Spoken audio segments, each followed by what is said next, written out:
नमस्कार जय जगन्नाथ। एबे राजकनिका गुआली गाँ ठारे ऑपेरा जाग्ञसनी नाटक परिवेशन करुछि।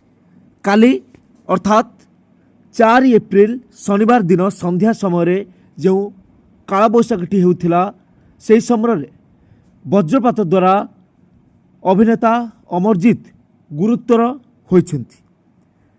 संध्या समय से मोबाइल कथा होता बेले वज्रपात मारी से गुरुतर होइछन्ति।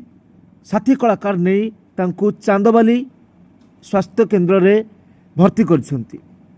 सेठारे से भद्रक स्थानांतरण होइछन्ति।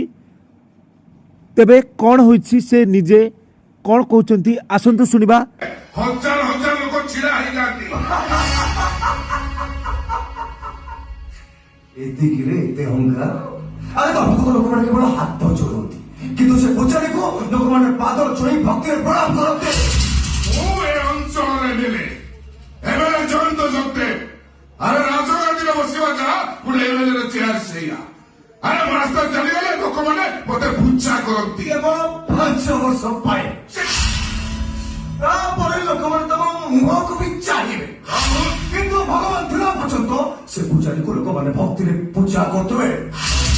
लोक मान पाखक जाए घर घर बुले माँ माउसी कर हाथ जोड़ी फोन पाई भिक्ष मागुछ किंतु लोक माने से पूजारी पाखक जाए आशीर्वाद भिक्ष बिजुली मारछि नर्वस हो जाए बहुत जोर। एटी तो मना माने एटी तो कहले ईसीजी रिपोर्ट नॉर्मल अछि सब ठीक ठाक अछि किछ असुविधा नाही। भद्रक रिफर करछन देखिबा को आपण मान तो सुनिले अभिनेता अमरजीत कौन कहले एबे तांकर स्वास्थ्य अवस्था केमिति अछि आमे आपणको यथाशीघ्र जणैबु।